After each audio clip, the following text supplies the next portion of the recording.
me one hit wonder.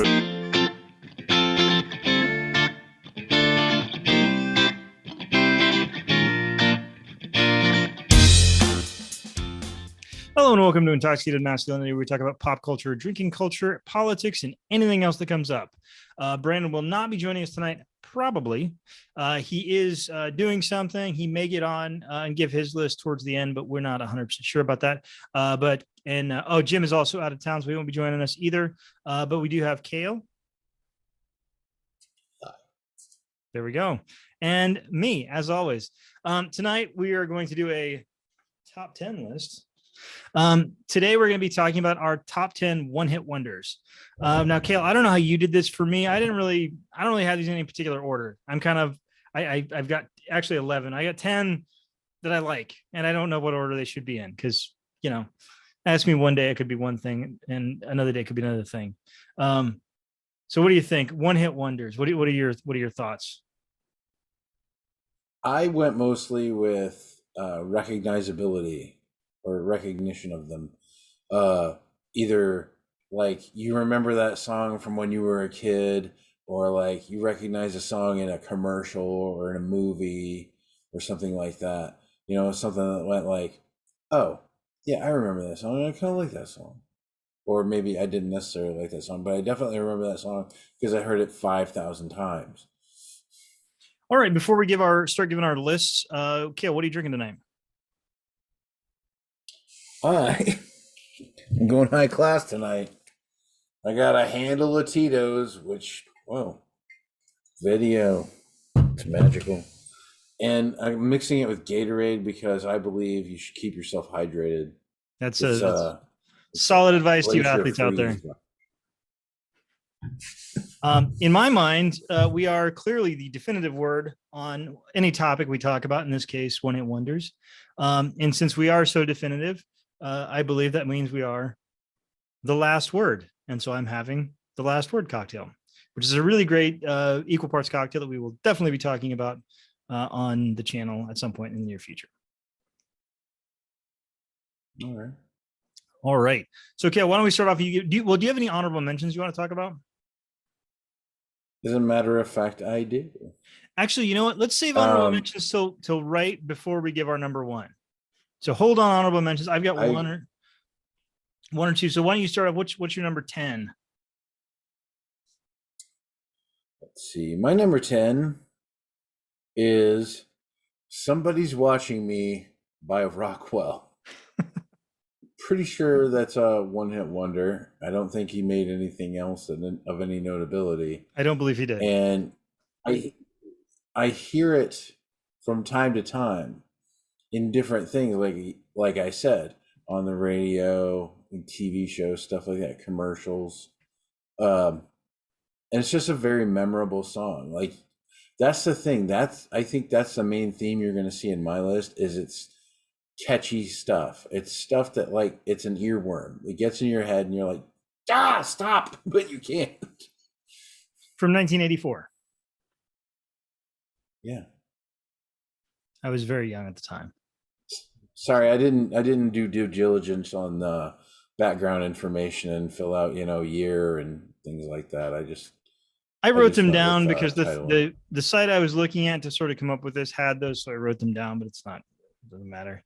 Yeah, I remember that song. I used to I was really into Halloween stuff, and as anybody who watches the channel know, I love horror movies a lot, and so yeah, that was always a song that got a lot of airplay. It's a fun little, kind of creepy and kind of goofy little song, and it's fun. And no, I don't think Rockwell went on to have a tremendous singing career after that, unfortunately, but we wish him well. So my number 10. So I would kind of go all over the place. I was originally thinking about ordering these in the order they came out, but I didn't think that was quite right. So I kind of put them on in no order whatsoever. And I felt like I needed to, as a geriatric old man, entering his twilight years, I felt like I at least needed to put a couple of songs from the 2000s. So the first one I'm putting on is, I almost felt like it was kind of a cheat, but it's not, because it's got what's his name on there, but it's actually Travie, Mccoy, and Billionaire. which I think is a really fun, catchy little song. And it has Bruno Mars. Bruno Mars sings the chorus. But it's not his song, so it can still be counted as one hit wonder. And it's a fun little tune. Have you heard that one? I do remember that. That's a I do good one. remember that. That's a very catchy tune. It just makes you happy. You know, you hear it and you're like, oh. La, la, la. How do you feel about Bruno Mars? I think he's a good artist. He's not necessarily my cup of tea, but like I'll listen to him. He doesn't annoy me in any way. I find his music pleasant. I find his music pleasant too, but I do feel like there was a period there where he started making every single song that sounded exactly like every other one of his songs. And I don't know, it was kind of like, oh, that's the new Bruno Mars song that sounds exactly like the last Bruno Mars song. It's sort of like what Red Hot Chili Peppers started doing, where they were just kind of like every song sounds like that Red Hot Chili Peppers song. So, yeah. Or what AC/DC did right off the bat. Like every single song sounds exactly the same. Yeah. From start to finish. I have a hard time listening to AC/DC anymore for kind of that reason. It's all their stuff sounds very samey. Is it because you're not an angry teenager? Well, probably that too. It'd be interesting to do a video on strange bands that we can't stand to listen to because, oh God, Kiss is on there. I know I'm going to get hate on that. I can guarantee. I can't stand Kiss. I couldn't listen to it. I'll say it right now. Fuck Kiss. Oh, it's just awful. It's just terrible music. No offense. No offense to anybody that likes Kiss, but I can't stand them. All right, Man with the Disappearing Face. What is your number 9 one-hit wonder of all time? Number 9 is going to be Funky Town by Lips Inc. Possibly made famous by Revenge of the Nerds 2, but not necessarily. It's just a fun party song. It's a happy-go-lucky melody and just keeps bebopping along. I mean, you hear it, like even like say you're driving down a highway and you're in traffic, and you're like, screw this, and then that comes on the radio, you're like, well, this is all right. It definitely came up in mine. It didn't quite make my list, but I do like funkiness and I do like towns, so you know, it certainly meets that criteria. It's from, I was trying to see what year it's from. Is it a 70s song or an 80s song? Oh, 1980. You know, I'm going to guess that's probably really early 80s. Yeah, it's one of those things where every decade, like the first year, like the 1990, 1980, 1970, and so on, it's like that doesn't really feel like that decade. It's like 1990 doesn't feel like the 90s. And 1980 doesn't feel like the 80s. I know we agreed to hold off on honorable mentions until right before the end, but you just reminded me of one, and I'm going to put it out there as an honorable mention. So parlay here, but we do have very strict rules. It's a very strict situation we're in right now. Video Killed the Radio Star by the Buggles has got to be a one-hit wonder, but it's one that millions of people know. It's funny that came out right around 80. So that came out in 1979. I know that because I researched that one a little bit because it very nearly made my list, and it would definitely be an honorable mention for me too. And of course, the one piece of trivia that I think everybody on Earth already knows, but of course, that's the first video that was ever played on MTV. So there you go. Which now no longer plays music videos. I don't even know what MTV is anymore. Like I literally, I mean, what are channels now? Like I feel like everything streaming. It's a never-ending infomercial. MTV is a never-ending infomercial. This is what you need to be. This is what you need to buy. Act like this. It's bullshit. It's all bullshit. So I watch streaming, basically everything. So I almost never see advertisements for anything. And the only time I see advertisements is if I'm watching. Okay, so there's this thing called Tubi. Have you heard of Tubi? This is a bit far afield. Tubing.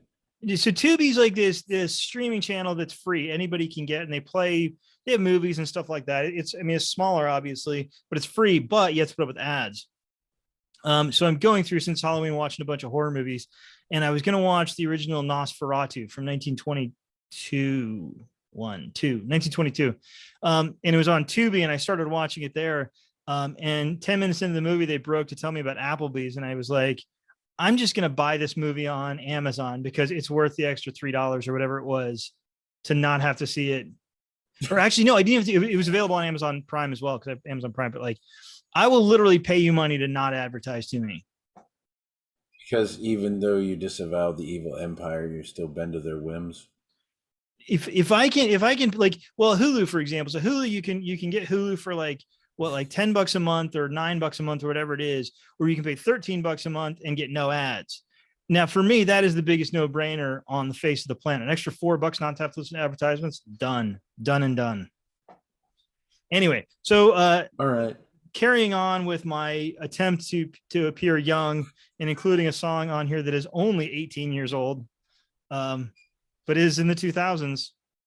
And that's and so the reason I'm including this one is because there was a guy in our AIT class who people kept I guess his mom, I never saw his mom, but I guess people liked his mom or something. And so Stacy's Mom by Fountains of Wayne from 2003. And it's a great video. It's fun. And like Fountains of Wayne did a few other things, I think, but I guess they must not have ever had another really big hit. Yeah, just a fun, goofy song. And the mother, I think, in the video is played by a porn star, wasn't she? I think. I mean, not that I'd know, but you know. No, I don't know about that. I thought it was an old TV actress, maybe. Maybe you should Google that. I am Googling that. Edit. No, I'm not editing anymore. Everybody gets everything now. Done. Oh, you know what? So this is interesting. So it's Fountains of Wayne, but I guess people think that it's Bowling for Soup, and Bowling for Soup has done a bunch of those kind of goof, like it's the same kind of music, you know, that kind of like early 2000s, mid 2000s, like funny, like light pop punk type of thing. And then they just fell into the gray faces of that era of music. How many bands has it happened to? Oh, it's Rachel Hunter. Rachel Hunter played the mom. She's like a model and an actress, I guess. I've heard of her. Yeah. Yeah. So Stacy's Mom, but since you brought that definitely up, has it going on. That's an interesting point, because like then when you bring it up, I thought, is it Bowling for Soup? Just for a second. Well, it's like exactly the same. It's like exactly the same stuff they were doing. Like it's not. I think you could definitely be forgiven for mixing those two bands up. Like Blink 182 and who's the other one that's like almost exactly like Blink 182? Bloodhound Gang. No. Bloodhound Gang was like more overtly silly. I think I can't remember. There were so many of those bands like in the early 2000s, and they all kind of sounded the same. It doesn't matter. Somebody in the comments is screaming right now. It was, but I can't hear you because you're in the comments. I'll see you like, you know what I will a week say? From now. To appease the angry music fans out there, I will say this: I do not have a Nickelback song on my one-hit wonders list because they don't make one-hit wonders; they make legends. No, I'm kidding. No, but Nickelback shouldn't get probably as much flack as they do, to be honest. Like, they're not that terrible. Like, they're okay. I don't really care that much either way. It's one of those things. I think people get a hate on for something, and they really just want to stick with having a hate on for that thing. And so Nickelback is definitely a good place to channel all that. Funny story. They did I don't look for Nickelback. They did offer a cease and desist order to Donald Trump because he was using that photograph song. They were using that in the campaign, and they told him to stop. That's a win in my book. So, I mean, they can't be all bad. I mean, maybe mostly bad, but not all bad. Plus, they're Canadian, so they're probably really nice. Oh, God. I don't even know what you're talking about. All right, Gail, what is your numero 8? Ocho. I know how to speak Spanish, kind of, sort of. I was waiting for you to ask.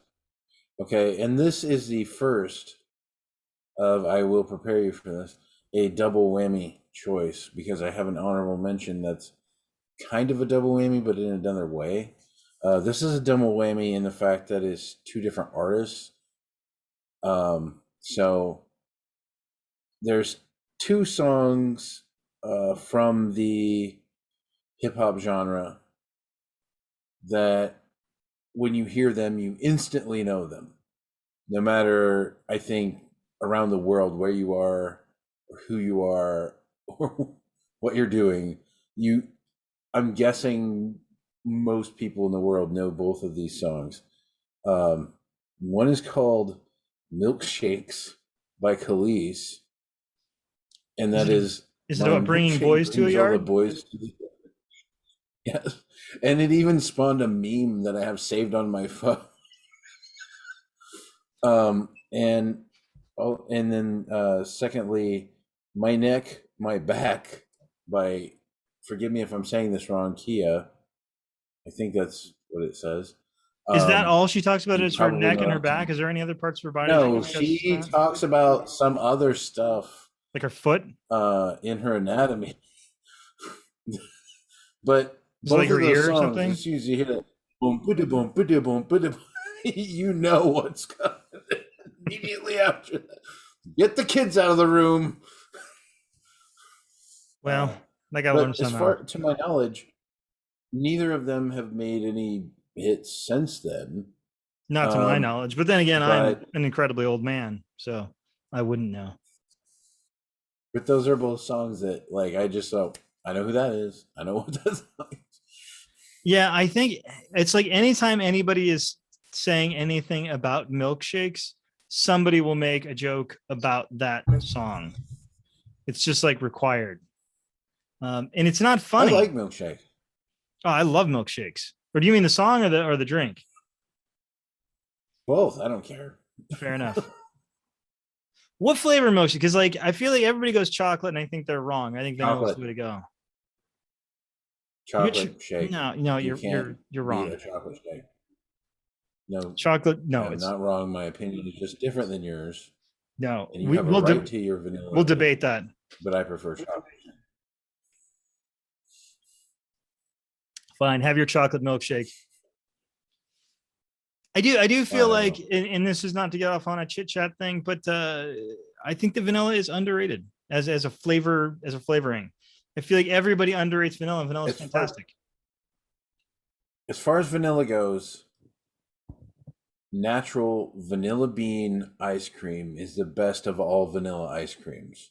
Absolutely. Because I don't not like vanilla ice cream. I enjoy ice cream in all its forms, but as do I. Vanilla ice cream, I prefer a natural vanilla bean ice cream where you can see the little specks in it, from the seed pods. Mm-hmm. No, but as far as shakes go, chocolate shake. I can't disagree with you more on that. In fact, I think I would probably go strawberry over chocolate, which is psychotic. Is over. I mean, strawberry milkshake. What are you knock doing? Strawberries. Don't even mess with the strawberries. Strawberries, okay. I don't care. Fair enough.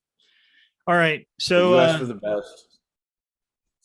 So my number 8, we are going to leave this particular century and millennium and go back to a far more innocent and beautiful time period, which is perfect and has nothing to do with the fact that I am nostalgic for it, the 1990s.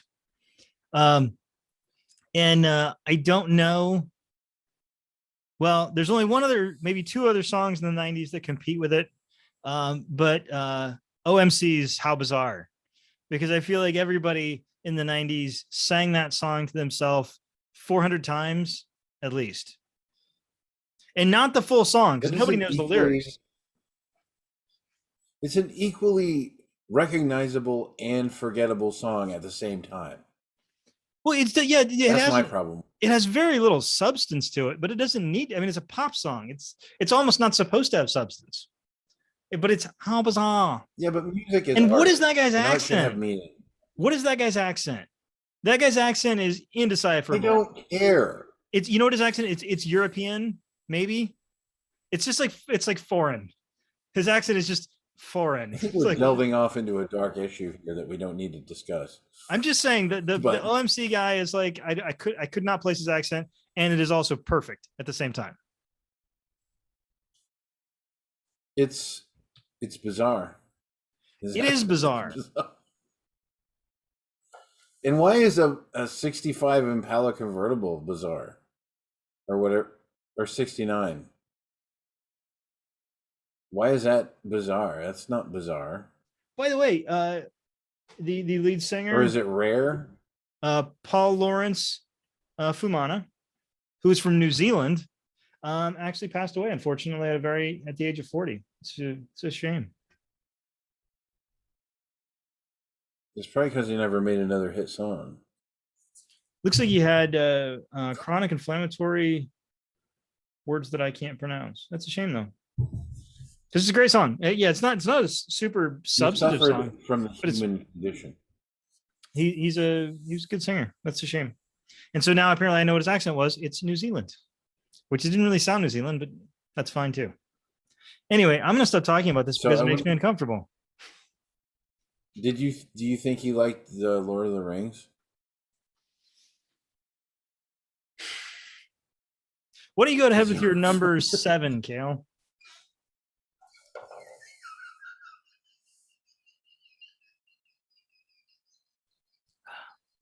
I'm not going to edit out Kale disappearing into his background again. Everybody's going to see that, Kale. Everybody's going to see you disappearing into your background. And how embarrassing it is. You're embarrassing. Number 7. Go for number 7. Taking it back to the 90s, since you're talking about the 90s.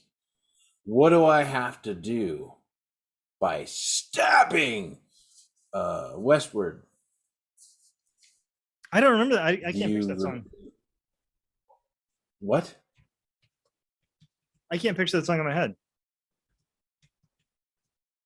You know, he's like, what do I have to do to make you happy? What do I have to do to make you understand? It's funny. That's like right in my wheelhouse. It's an angry teenager song. Oh, but there's so many. And when I was in the 90s, I was an angry teenager. Or an angry young 20-something. But I was going to say. Yeah, I would like to say more on that song, but I cannot picture it. And I remember stabbing Westward. Didn't they do that one? Cannot save yourself? Wasn't that stabbing Westward? I don't remember. Were they not? It was. What if they're not? I thought you were going to mix them up with Gravity Kills. No, because I feel like a lot of people mess up stabbing Westward and Gravity Kills because they. No, save yourself is stabbing Westward. Fine, whatever. They're a 2-hit wonder then. Fine. Just break all the rules, Kale. Just throw all the rules right into the toilet. It's fine. My number 7. I'm out of here. My number 7 is also in the 90s because, childhood. Although this is almost the last of my 90s. I don't have much more 90s. There's one other 90s right towards the top, but and it's I'm Gonna Be 500 Miles by the Proclaimers, because like OMC, everybody in the 80s sang that song to themselves 50,000 or 5,000 times. And like they look so like they just look like fun to do an Irish accent. They just look like if you were to type in to like a random character generator British rock band, like they would come out. Like that's what generic British rock band looks like, or Irish rock band or Scottish rock band or wherever they're from. Yeah. Or UK. I mean, they're basically all the same.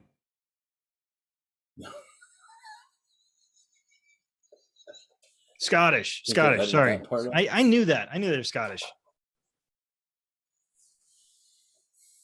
I don't edit out my own ignorance because I'm too lazy. My laziness overtakes my ignorance. Yeah, laziness. And as an American, And as an American, I think that's my right. To be lazy. I want to push buttons and receive instant gratification. Is that too much to ask? You remember that song, don't you? Like the video is just like very, very 80s and, or excuse me, 90s, and they would walk 5,000 miles. Yeah.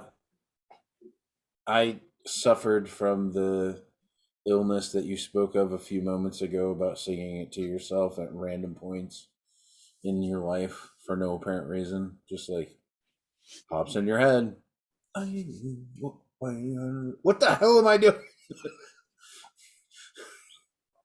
I am not walking 500 miles. Okay, that's enough. That is enough proclaiming. Now that we have proclaimed, what will you proclaim as your number 6? My number 6 was in a Volkswagen commercial. Oh, I know. And it is called Da Da Da. Oh, you know what's funny? Trio. You know what's funny? I was picturing the wrong song from the wrong car commercial. I was thinking about a different song from a different car commercial. But yes, I remember that one. What were you thinking of? I'll tell you towards the end. In fact, I'm gonna write that down as an honorable mention. All right. No, it's just a silly car commercial. Volkswagen. I don't even remember what Volkswagen it was. It was a hatchback, because a Volkswagen, so of course it's a hatchback. But and it probably gets really good fuel economy and doesn't pollute the air with their diesel engines, unless you find out years later that it actually did and they just lied about it. But then they fixed it. Oops. So anyway, no, they pick up this chair, like how people like put stuff out on the side of the road, and when you're a young person in your apartment and whatever, and just trying to make it through life, you're like, oh, cool, chair, I like that chair. So then they like pick up the chair, and then there's something wrong with the chair, bugs or an animal or something like that, and so they kick it back out by somebody's garbage again. But which I'm not sure if that's necessarily illegal, but it's definitely rude. Anyway, here in Des Moines, you'd have to put a tag on it. Yeah, you have to tag like a couch or whatever. But they in the background is this German band called Trio. It's just this little early 80s catchy electro pop song, and like it doesn't even matter if you understand what they're saying, because you're going to listen to the full song. Because it just starts out and it's got this little keyboard electronic drum beat going like boop beep boop boop beep boop beep boop beep, and then like the guy busts in and he's like da da da. I feel like if you heard that song on the radio in the 90s, there's like a solid 25% chance that OMC's How Bizarre is going to come right after that. And since I don't have my pen with me and I just reminded myself of another one-hit wonder, I'm going to honorably mention Yellow's Oh Yeah, because it's along the same lines as Da Da Da song. Fair enough.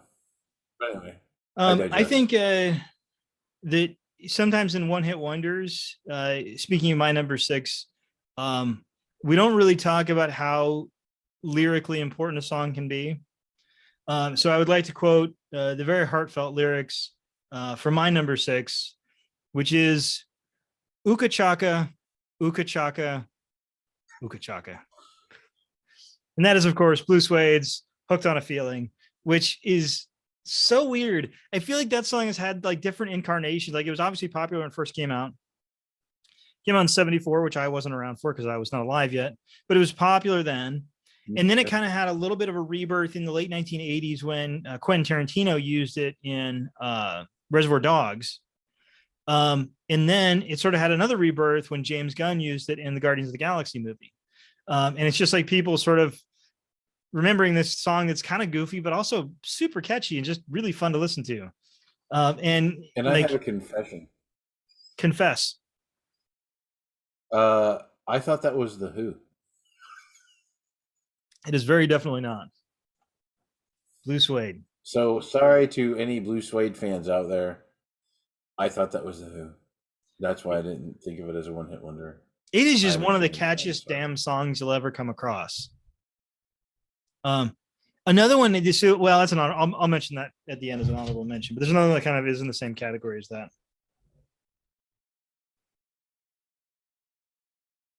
All right. So we have completed our initial 5, and we are now moving into the top 5, or in your case, the top 5. In my case, the first 5 that I wrote down.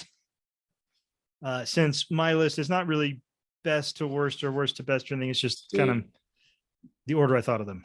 That's why I prepped this, because I knew there would be a lot of, oh yeah, there's that one. Well, I've come up with 2 honorable mentions just as we've been talking. So yeah. All right. So what is the first one into your, because my first one is going to actually, or my number 5 is going to tie into one of your earlier ones. And I think it's going to be kind of an interesting conversation. But what is your number 5? Firing off my number 5 here. March of the Swivelheads by the English Beat. And I had to look because I couldn't remember the last word, and it was beat, and it was really small because I write really small. But anyway, you will recognize this song if you've ever seen the movie Ferris Bueller's Day Off, because it's a song that is playing when he's trying to run home and runs past his dad. And runs past the girls on the lawn chairs and jumps on the trampoline. And then even Family Guy did like a homage to that with Stewie one time. But it's just a fun little song if you're driving along your car or riding your bike or whatever to have, because it's got a good beat and there's no words to it. I mean, it's completely oh my god, I'm dumb. What is it with Metallica? When you listen to a Metallica album, they always have like that one song that has no words, and that's called an instrumental. Oh god. Anyway, so yeah, it's completely instrumental. You can edit all that out. And if I'm not going to edit my ignorance, I'm definitely not going to edit your ignorance. Come on, man. Thought we were cool, bro. But I'm looking this up. It shows lyrics in the thing. There is no, I mean, it's just like hey, hey, hey, and yeah. There's no words. Well, we'll figure it out. And on the Googles, it lists a set of lyrics, but I don't know. We'll figure it out. I've listened to the entire song from start to finish at least a dozen times, and it has no words in it. Just got some hoots and howls. That's it. But no, anyway, that's beside the point. The point is that it's just a fun, catchy song. It's upbeat, you know, and no matter what you're doing, it just kind of irks you along, I guess. Yeah, no, I now the one thing is, so Ferris Bueller's Day Off, that is a movie that I loved when I first saw it 25 times when I was a kid. And I feel like looking back on it, it's uncomfortable. Not because there's anything in particular that's like, you know, it's like watching when you go back and watch Revenge of the Nerds and you're like, oh, there's a whole bunch of really horrible shit in there that just like we thought was okay in the 80s and we were really wrong about. It's not that. It's sort of just how like Ferris is not a good person. Ferris is a bad person, I think. He's a bad guy. And he shouldn't win. He's a typical 80s American. But he's not, because no other American would have gotten away with any of that shit. And like, it's like he's just a shit. He's just a shit, and he gets away with it, and it's kind of fucking irritating. I know it's like maybe it's sour grapes. I don't know, but like, it kind of bugs me that he gets away with everything, and it's like he shouldn't get away with everything. He's an asshole. Are you saying that when you were in high school, you couldn't just steal your dad's Ferrari and go down my friend's dad's Ferrari city, pretend to be someone rich, and just take advantage of all kinds of things, and somehow get into a parade? How did that happen? and sing a Beatles song in the middle of a giant parade in the middle of Chicago. But we're talking about one-hit wonders. What song did he sing? Twist and Shout. Well, yeah. Okay, so you knew that one. All right. Yeah, I know that. Anyway, but I know the movie. I just we're talking about. Okay, so I was just earlier you mentioned I always feel like somebody's watching me by Rockwell, and I feel like almost a sister song to that, even though they're totally different, but I think they get played in a lot of the same circles, like Halloween and like sort of goofy, creepy kind of songs, stuff to be like sort of next door to Dr. Demento. And that is, of course, Bobby Boris Pickett's Monster Mash, because the Monster Mash is great. You know, I didn't put that as a one-hit wonder because I think of that as more of a classic than a one-hit wonder. Yeah, but it was not like Bobby Boris Pickett had a bunch of number ones. And by the way, that's from 1962. And yeah, I mean, like that's one of those, like, it's one of those things so take somebody like Mariah Carey. And like Mariah Carey's, big singer, big career and all this other stuff. But if you fast forward 50 years from now, 100 years from now, they're still going to be playing Mariah Carey songs because she made a solid Christmas song. So even if all of her other songs are forgotten, people are still going to be playing that Mariah Carey Christmas song. So if you make a really good Halloween or holiday song, like you are set. And like there's not that many great Halloween songs. So yeah, he's secured his place in posterity. That, though, because that's pure commercialism. What isn't? You're staying memorable and selling your piece of work that you did by making sure that you're attached to a commercial monopoly. Well, yeah. But you know the songs. I mean, honestly, I'll bet you anything. Like if you ask an average American to listen to a bunch of Mariah Carey songs, the one they're going to remember most is the Christmas one, which I can't even remember the name of now. Is it All I Want for Christmas? I think it's All I Want for Christmas, isn't it? No. All I want for, yeah. I don't care.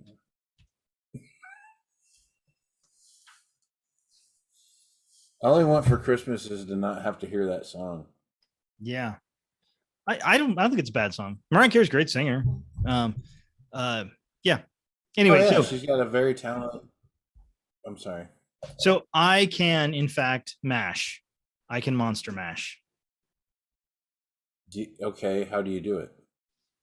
You see, so here's the weird thing about that song. It's a song about the monster mash. It's not actually the monster mash. So nobody actually knows what the monster mash sounds like. The monster mash could be anything. My face is going again, but here's the thing. You just reminded me of another one-hit wonder. I'm going to honorable mention this one. I'm calling it audible. Well, just wait to the end. I've got a bunch I'm going to put on. A song that tells you how to do a dance called the Humpty Dance, which is definitely a one-hit wonder, which I just now remember. So, for that, but is Digital Underground a one-hit wonder? They did a couple hits, didn't they? They had a few, but I mean, nothing like the Humpty Dance. I mean, by the way, another lead singer who's just passed away. He just passed away in the last. Shock G. Yeah, I think Shock G. Oh, I'll have to find it. Because he was Humpty.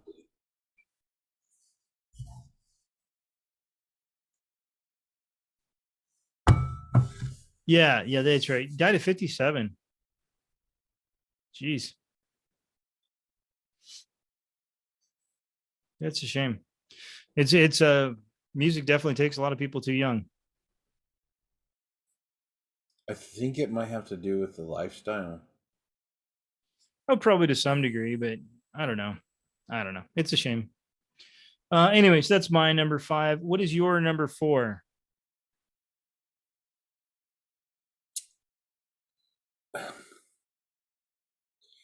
My number 4 is a sad lonely teenage boy's favorite song.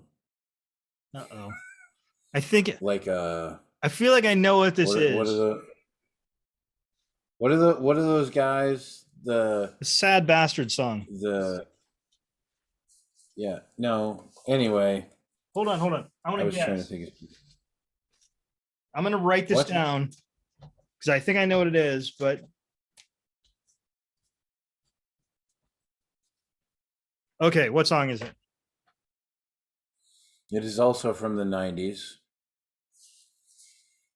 It's by a band called Vertical Horizon. Oh, never mind. It's not what I thought it was gonna be. And it's called Everything You Want. When you said like a sad bastard song from the 90s, I figured you were gonna say Creep. Of course, yeah, you can't really call them like a one-hit wonder. Radiohead is not a one-hit wonder. Yeah, that's fair. You get out of here with that negativity. I mean, I've listened to like one Radiohead song, so they're a one-hit wonder for me. Well, so have I, but I'm sure they're good at other songs. I just like that one song. Anyway, this isn't a bash on Radiohead segment. We'll do another show just about but no. that. We will. You wait. Take that, Radiohead. Eat it.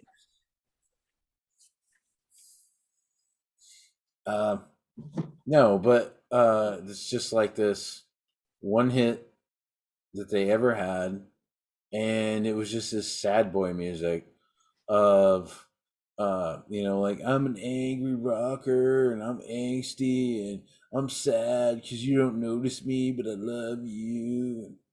It's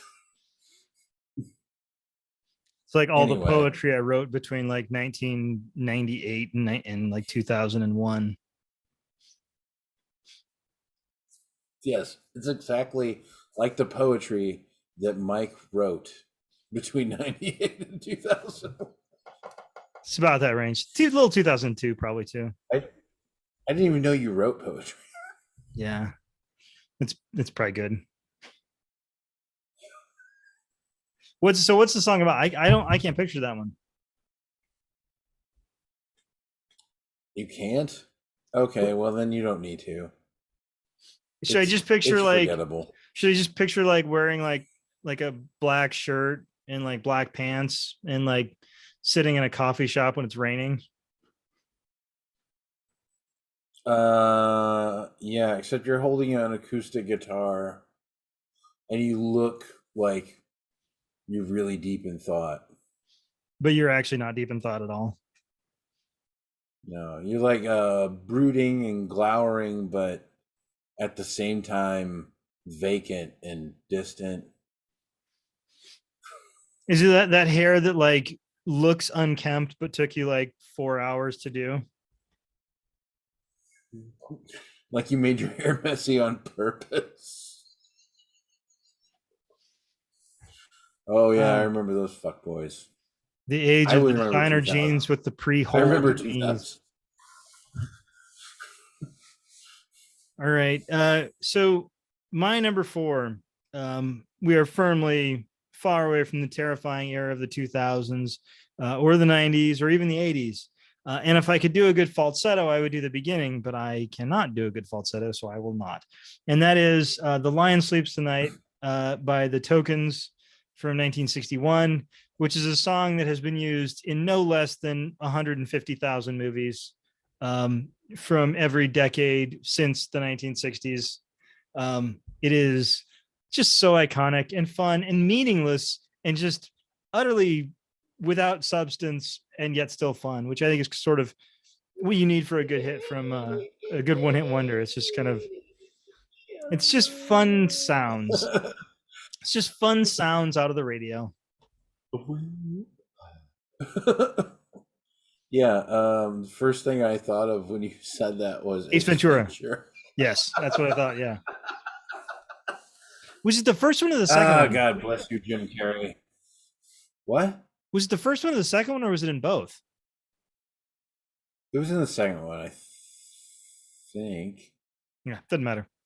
It's in at least one of them. Anyway.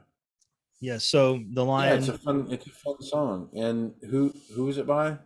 the Tokens, And who were the Tokens? the people that made that song. And that's all you know about them? This wasn't exactly a research project. All right. All right. I'm not digging. It's a fun song, and it's a whim away, a whim away. We So, it's like you're there. what do they say in the song Louie Louie? Louie, Louie, we gotta go. Louie, Louie. Yeah, yeah, yeah, yeah. I think that's all the lyrics, isn't Is it? that a real sailor shanty?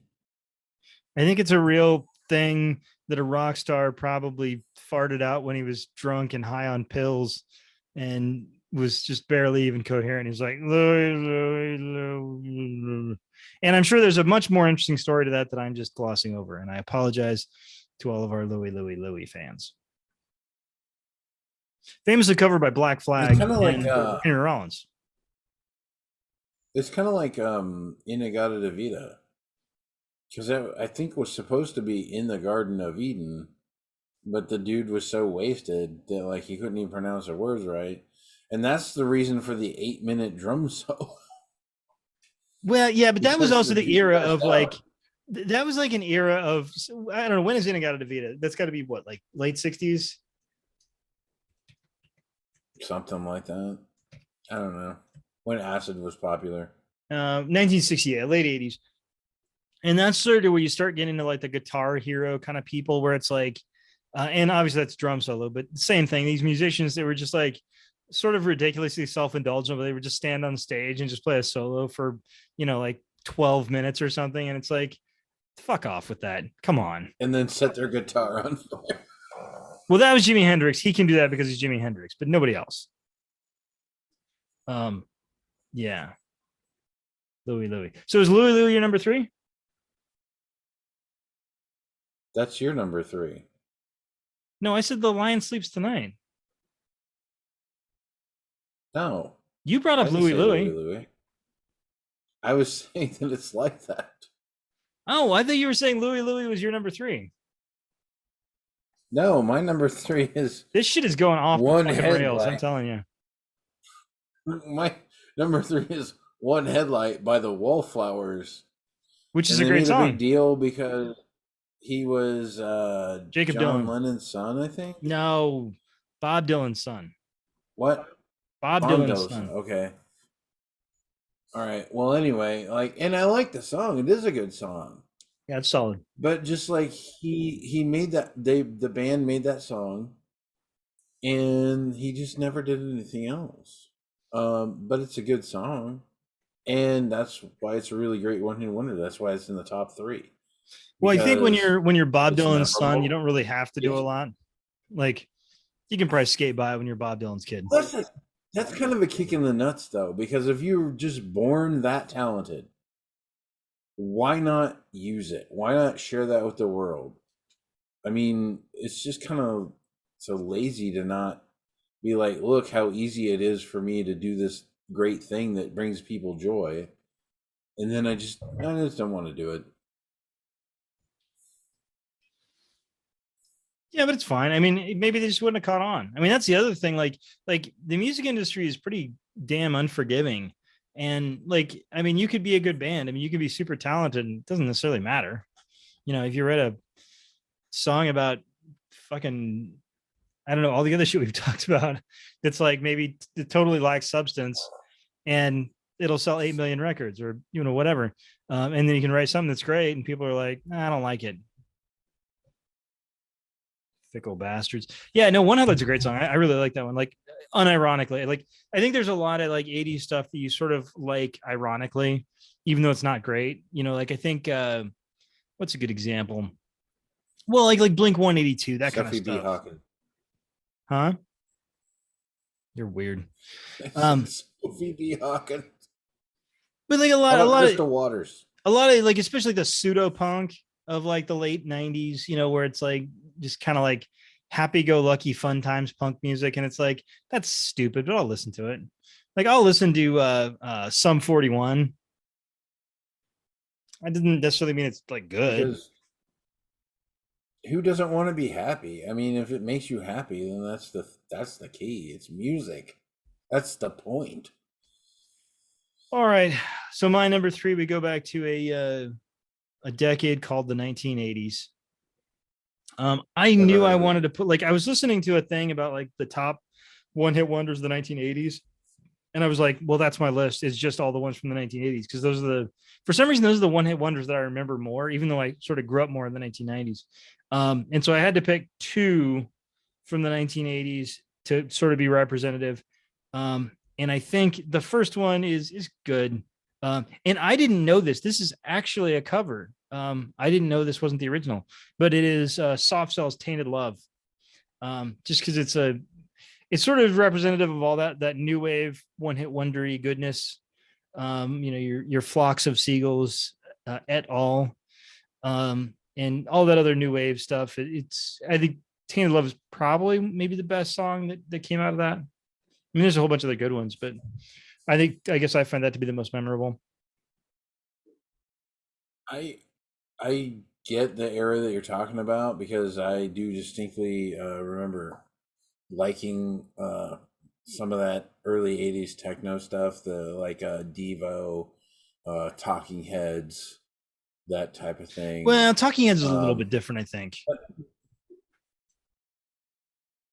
But yeah, I guess like that's why, I guess that's what makes it a one-hit wonder, because it's another one of those groups and songs where it kind of fell into a little gray area of this is what all these people sound like. And to me, for them, like, yeah, I remember the song, but that's all I remember about it. Well, okay, so like British New Wave, what would you put, like, okay, so let's say like "Tainted Love" or "Flock of Seagulls" Prodigy. and "I Ran"? No, I'm talking 80s. "Flock of Seagulls" isn't it like "And I Ran"? Yeah. And my run around I feel like I am at their concert right now. I don't, like, of those two, which one would you put as better? You want to hear my David Bowie? I do a pretty good David Bowie. I don't. Not even a little. So "A Flock of Seagulls" or "Soft Cell"? Flock of Seagulls. Really? I think that's crazy talk, but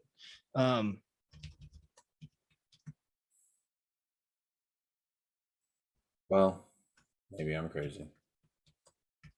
well, I don't know. I mean, that's the thing. Like, I think different songs have different like impacts on people. Well,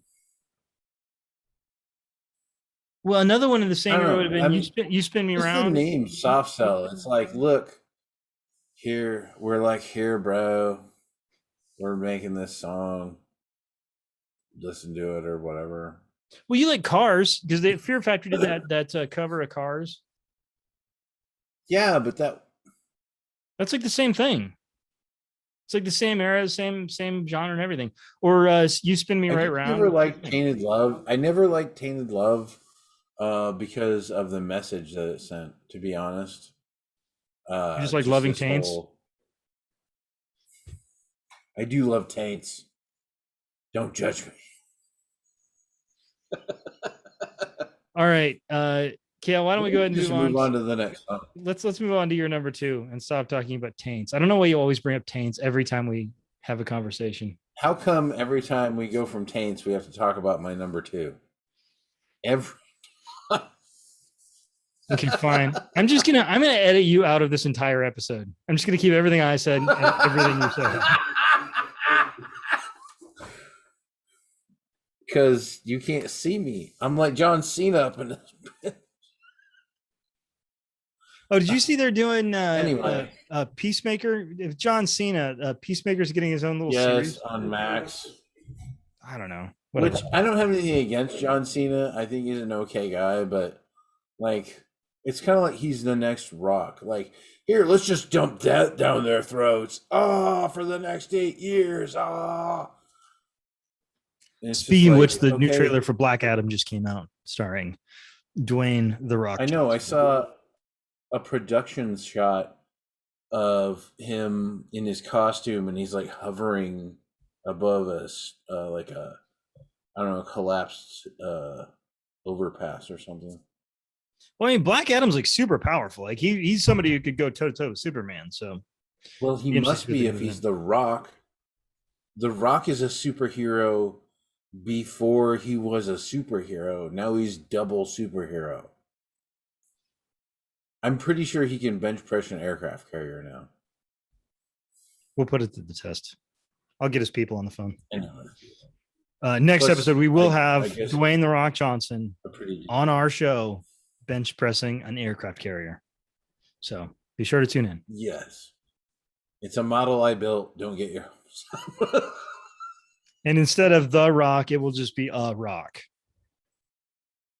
We're just going to call him Dwayne the whole time. All right. What is your numero Dwayne. dos? It's a wet, stinky turd. No, number 2, I'm going to give you both of these bits of information, the song title and the artist. And if you do not have any idea who either or what of them are, I don't blame you. Number 2 is The Oaf by Big Wreck. I'm waiting. You've probably never heard of the band. However, the lead singer kind of looks like the kickboxer character from the Tekken series to me. Anyway, and the song is called The Oaf, and I don't want to do damage by trying to impression it now, but it's one of a few songs in my entire life that never was super popular, that I just hung on to. I like that song.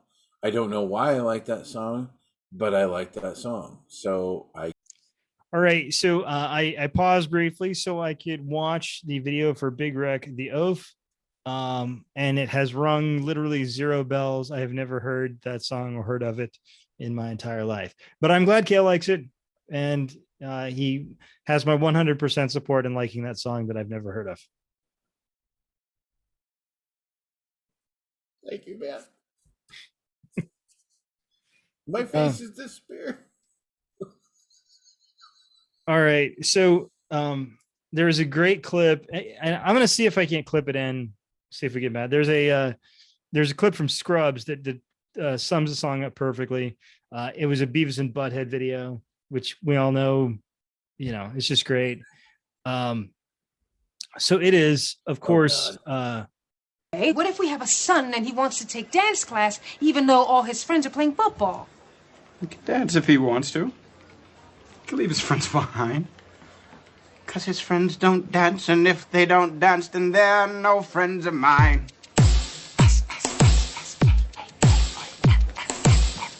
And it's very Ren Fair.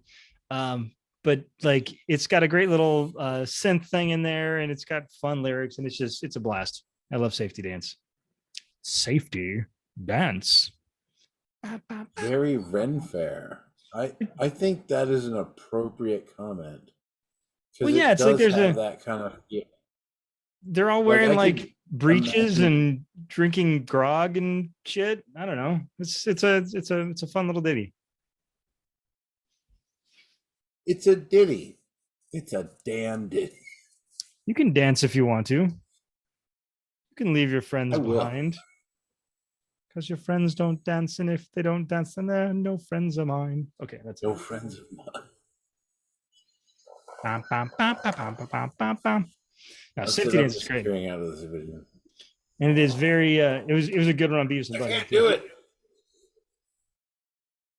Well, we're gonna do a Beavis and Butthead episode one of these days, I think. Because that was, I think, very impactful for most of our children. There are so many. Childrenhood. Children's Hood. That's not right. I'm gonna stop talking. All right. So that being said, What's wrong with us? We are now to our number ones. So, Kale, would you like to talk about some of your honorable mentions before we reveal what are definitively the two greatest one-hit wonders ever of all time? Oh yeah, definitely. They were, because we picked them. They gotta be honorable mentions. Our House by the Madness or Madness. Is it in the middle of the street? Electric Avenue, Eddie Grant. Rocket, Herbie Hancock. Rock Me Amadeus by Falco. And then here's my second double whammy. This is same artist, two songs, but I feel like this is like a double one-hit wonder. Like, this is a true two-hit wonder. I don't know if there is a category invented yet for a two-hit wonder, but this band is definitely a two-hit wonder. And the band is Survivor. And I've heard of them. First song that I thought of was The Final Countdown, which is in the movie The Final Countdown. Final Countdown is a Survivor, isn't it? Also, they did do a song. Was that not Survivor? No, that's isn't that? Oh, it's Europe. Yeah, it's Europe. Oh, it's Europe. That was the thing, like in the 70s. Fuck you, Survivor. That Fuck you, Survivor. That was Europe. Europe rules. You need to calm down. All right. Yeah, no, that was that thing where, like in the 70s and 80s, where there were tons of bands that just decided to start naming themselves after locations. It's really strange. Like there's like Boston and I don't know, a whole bunch of course, now I picked I thought it was Survivor and they did Eye of the Tiger and blah, blah, blah, blah, blah, whatever. So they get a accidental audible mention. Well, I mean, a lot of those bands sound very similar. It's not your fault. You totally screwed that up. I mean, it's a little bit your fault. Well, I didn't know it was Journey or Foreigner or Night Ranger or. Well, actually, when you first said Final Countdown, the first thing that came to my mind was Foreigner. So don't feel too bad.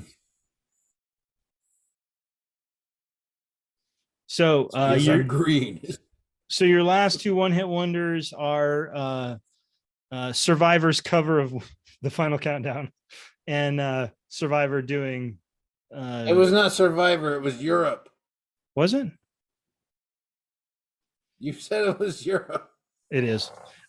Okay, so my I have three honorable mentions. The first one I thought of when we were talking about Hooked on a Feeling, and I want to get the name of the band because I can't remember.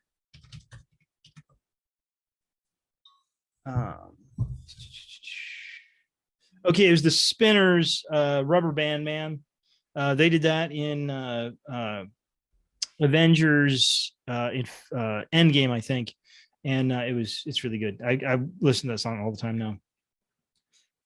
The other one is hip hop song called "Damn It Feels Good to Be a Gangster" by the Ghetto Boys, which is, I don't know, for me, I remember that song from Office Space, but I go back and listen to the song all the time now.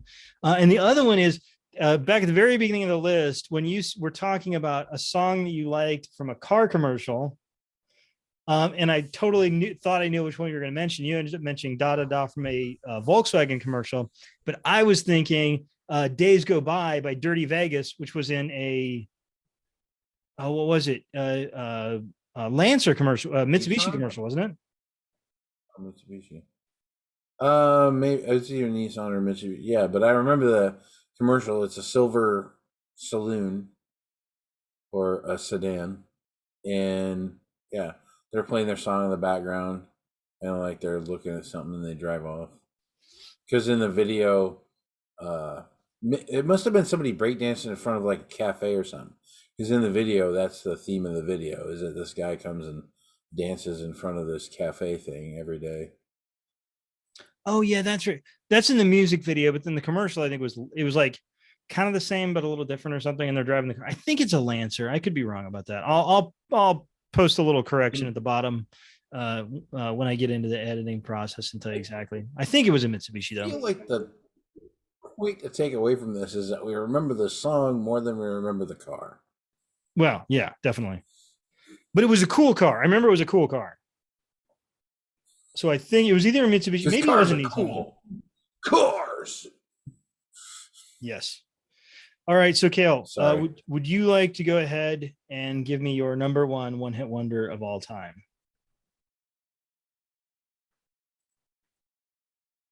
Well, I'm not comfortable with you putting that kind of pressure on me right now. Look, I don't really feel like this is the number one hit wonder of all time. I feel like you need to drive this is through my this. number one. I want to clarify right now that this band isn't old. I mean, they've been around for a few years now, but I mean, they might have another hit. No, But anyway, not another here's hit hoping. for any of them. The band is called Fits and the Tantrums, and the song is called Out of My League. And that is a just another hippie, hoppy, poppy, just it's a fun song. It has kind of a little storyline in the lyrics, but it's kind of, it reminds me of it makes me think of like 50s sock hop.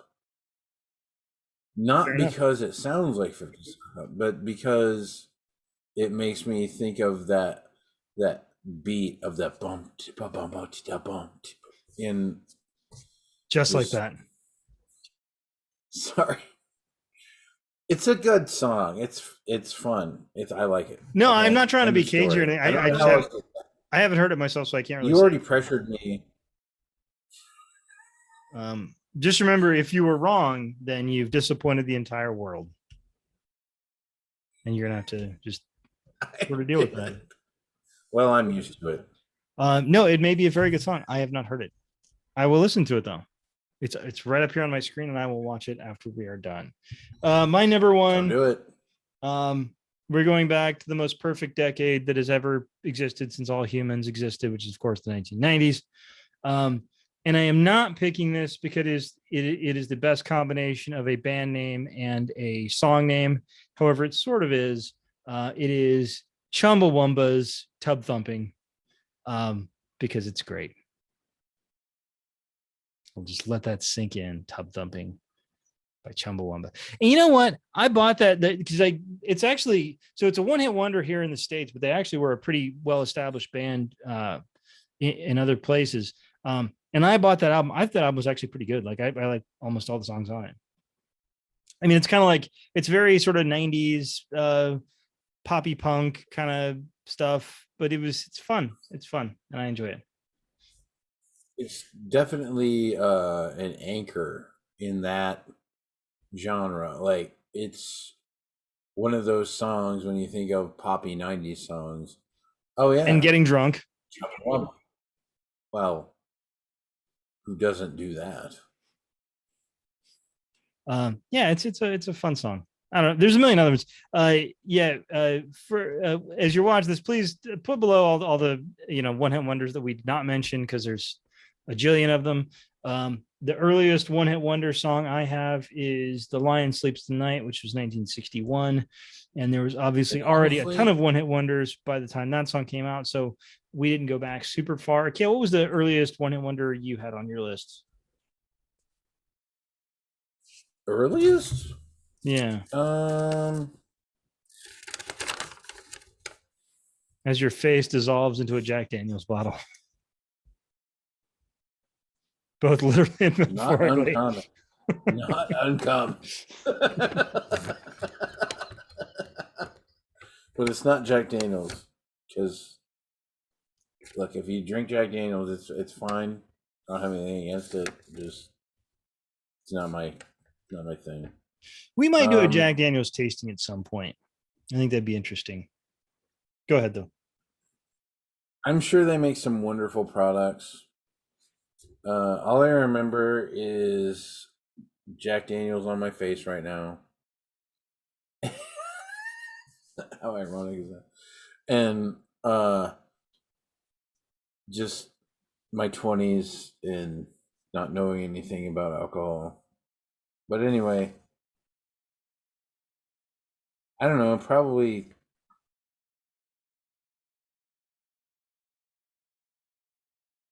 as far back as the 80s, maybe Our House or Electric Avenue. Or Rocket, maybe. No, Rocket's probably late 80s. Because I mean, obviously there were big, there were Those are one all hit, honorable mentions. there were one hit wonders in the 30s and 40s and 50s, and just it's not something that's as sort of comes to mind for me as easily. So I didn't add any on there. And you know, there's a ton of and also I think for both of us, neither one of us are quite as plugged into the music that's all the music coming out now as we were 20 years ago when we were not old decrepit human beings. I try to keep up. I do too. I mean, I try to listen to a little bit. I never listen to the radio. Like I'm always listening to podcasts or whatever. So I hear some of the new stuff that comes out and I appreciate it. But I don't keep up with it as well as I should. Well, then maybe we should collaborate a little on the info because wouldn't that mean we'd have to know a young person? Popular radio stuff, but you hear the more informational streaming stuff. So well, we'll figure something out. Anyway, so that's our absolutely definitive, legally binding list of the top 10 one-hit wonders of all time. Forget the fact that we have actually two lists that are both definitive, which shouldn't make any sense, but it does. Kale, do you have any final thoughts on one-hit wonderage or the phenomena of the one-hit wonder, or honorable mentions, or face dissolves into Jack Daniels or anything else? Sorry about my technical difficulties. But as far as one-hit wonders go, it's worth doing it at least once, right? It's worth doing it at least once. If you only get one shot, you better take it. Are you quoting Eminem? I don't know. Quoting Eminem. I am so fucking old. It is just depressing. I didn't want to quote Eminem, but no, I'm saying like I love music. I love music, and if you're kind of good at music, try. Well, the one thing that's sort of interesting about the music culture of today that was not true, especially when we were younger, is that when we were younger, if you talk about like the 80s and the 90s specifically, there were one or two dominant sort of types of music. And if you wanted to get popular, if you wanted to make any money in music, you basically had to pick, okay, I'm going to be this type of music or this type of music, because that's all you could do. Whereas now music is so diffuse. I mean, there is huge scenes for folk music and jazz and metal and pop and country and anything, like any kind of music that you can think of, you can get into and develop a following on, which was never true really at any time before, the 2010s. And so I think it's if you're an artist who has an idea of wanting to do something kind of different, there's literally never been a better time to be alive than right now. Because 20 years ago, 25 years ago, you never would have gotten any. I've got a rebuttal. This isn't a debate. Two things. I don't think of it as being diffuse. I feel like it is layered. It's layered. Like every era of music has had all the different genres and styles and different attempts using different instruments and using different mixtures in those instruments in bands. That's how we came up with ska and stuff like that. I think it's layered. It's more layered. It's not. Yeah, but my point is, in earlier times in music, well, all other times in music, yeah, you could play something that was sort of, outside the mainstream or outside the norm, but honestly, what's going to happen then is you have like the bands that are sort of the pioneers influence other artists, but then basically die penniless themselves. And you don't have to do that now. There's a lot of really unique people doing unique things, and they can make a living on it. Whereas in other times, they probably wouldn't have been able to do that. And I think it's a really good thing. Part of my addition to what you had said, we live in an age of technology now with the internet, where artists can reach out. They can put their material out there and have 100 times more chance now of being discovered or appreciated. Like that's how YouTube we came up with people. YouTube by itself is just like this huge thing where you can put your stuff out there. You could even get on YouTube and talk about your favorite one-hit wonders of all time, and maybe somebody will even listen to it. All right. Hint. Well, message. I think we're going to go ahead and call it a night. I want to thank everybody for watching. Again, please in the comments section below, tell us what your favorite one-hit wonders are. What are some big blind spots? What do we miss? Specifically, anything before the 1960s or after the 2000s, 2010s. And we appreciate it. Like, subscribe. And I want everybody to have a good drink and have a good day.